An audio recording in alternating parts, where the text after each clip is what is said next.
Mbane timbang sik dhewe teng aku ya. Kene wae. Kene ra apa duduk. Duduk berapa?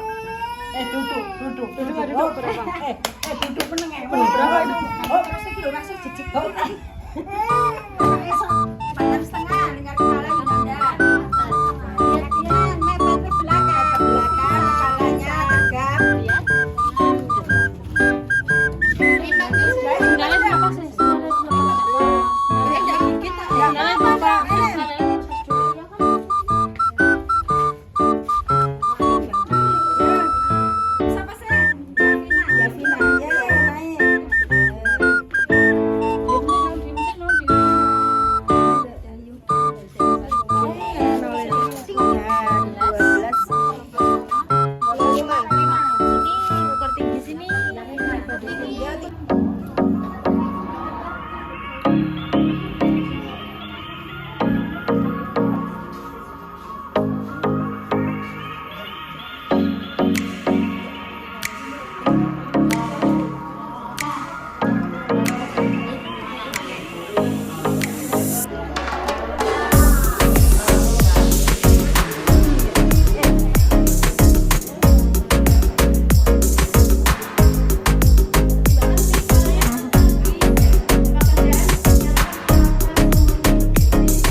kebetulan berasal dari kota Bogor. Kota Jabodetabek itu banyak sekali anak-anak yang dibesarkan dari orang tua yang progresif atau yang bebas tanpa aturan. Mau melakukan apapun silahkan. Mau melakukan kenakalan remaja silahkan.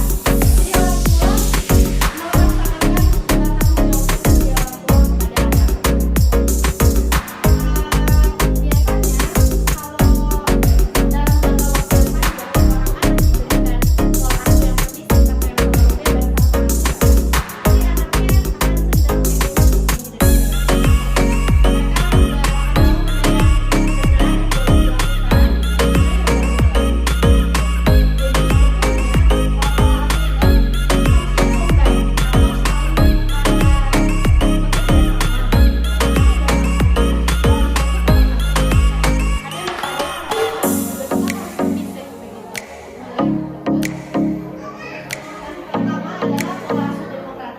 Kalau dilihat secara teori, setelah saya kuliah 3 tahun, yang paling ideal untuk dilakukan seorang tua muda dalam membesarkan anaknya adalah pola asuh yang demokratis. Karena demokratis ini artinya seorang ibu dan juga seorang ayah memberikan kebebasan yang penuh kepada anak, tapi dengan tetap ada peraturan. Artinya, anak boleh silahkan main keluar, anak boleh melakukan hal apapun yang dia suka. Yang paling penting dalam pola asuh di rumah ini bagaimana caranya orang tua berkomunikasi kepada anak. Mengenal anak itu seperti apa, menyukai apa, bagaimana cara kebiasaan hidupnya, kebiasaan makan, berbicara, dan lain sebagainya. Idealnya, apabila melakukan pola asuh di rumah ini, anak akan kalau mulai dikatakan memang orang tua adalah orang yang paling tepat yang bisa melakukan sebagai orang tua dan juga tetangga. Ini biasanya banyak dilakukan oleh para orang tua yang bekerja. Begitu karena nggak punya banyak waktu gitu ya buat bapak ya ibu gitu kan. Bapak ya ibu gitu kan. Nggak punya banyak waktu di rumah. Nggak sering lihat anak. Akhirnya merasa anak bisa besar sendiri. Anak bisa belajar dari orang tua. Kemudian orang tua melakukan pengabdian kepada para anak ini. Nantinya apabila ini terus dilakukan dalam jangka waktu yang panjang, hal yang akan terjadi adalah tidak adanya kedekatan emosional dari anak ini sendiri. Jadi anak akan merasa kalau ibu itu adalah seorang yang nggak peduli karena nggak pernah hadir di hidupnya mereka, nggak pernah memperhatikan mereka. Anak itu meniru apa yang mereka lihat.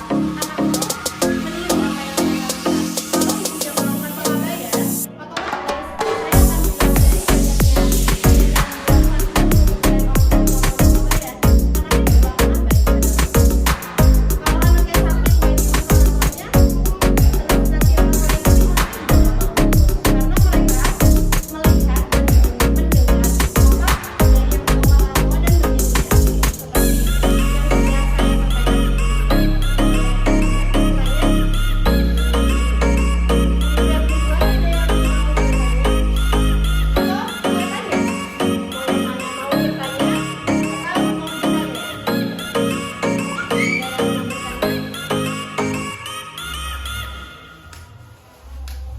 Yakin gak ada yang mau tanya? Nanti pas saya pulang ada pertanyaan.